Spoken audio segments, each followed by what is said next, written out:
नमस्कार दोस्तों, अभी हमारी उपस्थिति ज्ञान भवन में है और यहाँ पे चैंपियंस ऑफ चेंज अवार्ड से आज खान सर को सम्मानित किया गया है और देख सकते हैं गोल्डन मेडल से लेकर के हाथों में प्रशस्ति पत्र से लेकर के सारा चीज है।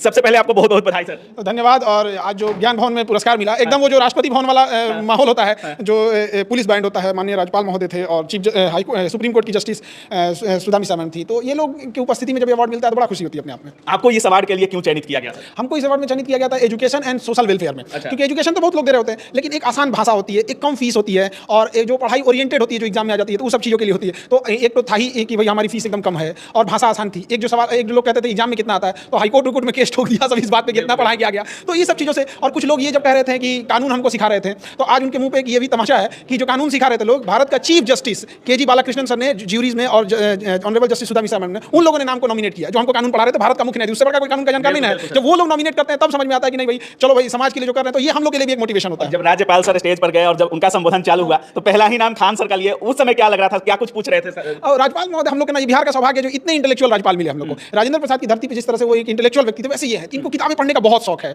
और वो संक्रांति के बारे में बता रहे थे कि संक्रांति कैसा चेंज हो जाए, जो तुरंत नहीं पता चलता, लेकिन उसका प्रभाव बड़े लंबे समय तक रहता है। तो उन्होंने हम लोग को बताया कि आप लोग अपनी संघर्ष की कहानियां बताइए, ताकि जो लोग रास्ते में अटक गए हैं उन लोगों को ज्ञानवर्धक चीजें मिल सके। और साथ ही हम ये भी बताना चाहते हैं कि वही राज्यपाल हैं जो कुवैत, जिनके ऊपर ना एयरलिफ्ट मूवी बनी है, इन्होंने कुवैत में 80,000 लोग जो फंसे हुए थे उन्हें युद्ध के माहौल से वापस लेके आए थे। और ये बहुत दिले मतलब बोल्ड होते हैं ना, साहबानों के जब चला था तो मंत्री पद पर इस्तीफा दे दिए, क्योंकि सुप्रीम कोर्ट का फैसला क्यों पलटा गया, उस समय राजीव गांधी प्रधानमंत्री होते थे। तो ये सब चीजें बड़ा खुशी होती है। सब चीजें स्टेज पर गए सर, तो राज्यपाल सर से आपकी काफी देर तक बात हुई, बाकी लोग भी गए, लेकिन आपके वो कुछ ज्यादा समय भी आप लिए राज्यपाल सर के साथ, क्या कुछ बात हो रही थी सर से? अब वहाँ की तो बातें मतलब यही सब चीजें कि और कैसे बढ़ाया जा सके। उनका एक इंटेंशन ये रहता है कि हर इंसान जिंदगी में कुछ ठोकर खाया होता है और हर इंसान के लाइफ में एक ऐसा मोड़ आता है ना जहाँ वो थक के सोचता है अब लौट चलते हैं, क्या ही फायदा है। तो यही कह रहे थे कि हर इंसान के समय में तो आप लोग भी अपनी बातें बताइएगा, ताकि लोगों को हिम्मत मिल सके और कोई लौटे नहीं और आगे बढ़ते रहे। यही उद्देश्य। इतना कुछ कर रहे हैं सर एजुकेशन में, और ये सब जब मिलता है, खान सर खुद दूसरे को सम्मानित करते हैं, लेकिन जब खान सर को सम्मान मिलता है तो कितना मायने रखता है खान सर के लिए? ये हम लोग के लिए तो यही मोटिवेशन है। और क्या ही कर सकता आदमी। सब मतलब एक कोशिश यही रहती है कि समाज में भी, और हम उन लोगों से भी कहना चाहते हैं कि देखिए आप समाज के प्रति भी सोचिए। फीस ले लेना,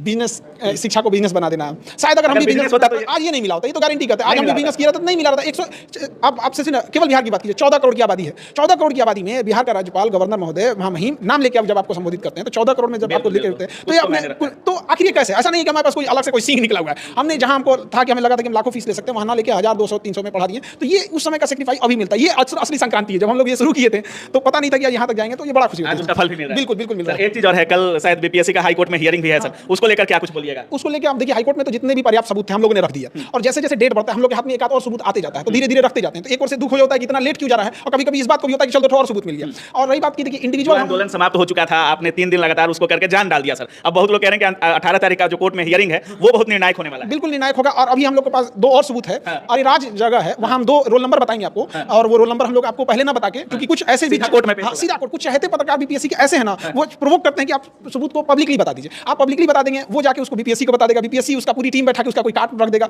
उसके पास पूरा तंत्र है। तो हम लोग इसको 2 जो अरिराज वाला सबूत है, 2 रोल नंबर है जिनको ऐसा मतलब बच्चों ने हमें बताया। जो खान सर से जो लोग बोल रहे थे सबूत क्या है सबूत क्या है, वो कल कोर्ट में दिख जाएगा। वो कोर्ट में जाके देखेंगे। ये छोटा सब हमसे नहीं मांग रही, जान रहा है कि मांगे सबूत देगा सब बीपीएससी वालों को। ये जब हम लोग 3 दिन प्रोटेस्ट कर रहे थे तो ये छोटा सब दिखा सब वहां पे जो इसे बात कर रहा है। तो ऐसे हम सारे विद्यार्थियों को भी समझने की जरूरत है, कौन आपके साथ है, कौन आपके पीठ में खंजर भोंकना चाहता है। सर बिहार चेंजिंग अवार्ड मिला है आपको, चेंजिंग ऑफ बिहार करके। बिहार को कुछ और बदलने के लिए क्या कुछ जरूरी है, चंद शब्दों में अगर खान सर के लिए कुछ दिखता हो तो? देखिए, एक बिहार एक एग्रीकल्चर स्टेट है, और यहाँ पे जो लोग कहते हैं कि फैक्ट्रीज होनी चाहिए, ये होनी चाहिए, तो अपने आप में सोचिए अगर हमको 5 मंजिला घर बनाना है तो 2 साल लग जाते हैं। तो अगर फैक्ट्री लगा भी देते हैं ना, आज लगा देते हैं, 5 साल तक तो उसको बनने में लग जाएगा। तो 5 साल तक हम लोग भूखे मरे। 14 करोड़ लोग रहते हैं, इनकी अपनी डेली जरूरतें हैं, उनकी चीजों का तो इस्तेमाल करते हैं। ब्रेड हमारा बनारस से आ रहा है, फूल कलकत्ता से आ रहा है, तो कम से कम जो बेसिक चीजें उसको तो बनाओ, कम से कम लोगों को रोजगार मिले। देखिए, विदेश जाना, राज्य छोड़ के जाना, देश छोड़ के जाना समस्या मुख्य नहीं है, लेकिन जब आप पेट भरने के लिए जाते हैं 2 वक्त की रोटी के लिए, तो बड़ी समस्या होती है। तो जो बिहार से मजदूर जा रहे हैं वो 8,000 10,000 नौकरी के लिए जा रहे हैं, ये समस्या है। अगर जा रहे हैं बड़े इंजीनियर बन के जाए, 5 लाख 10 लाख की सैलरी पे जाए, बड़े पैकेज पे जाए, तो कोई समस्या नहीं, लेकिन वो जीविका के लिए जा रहे हैं। मेन समस्या ये है कि इस राज्य में जीविका भी नहीं है। बिल्कुल बिल्कुल, बहुत बहुत धन्यवाद।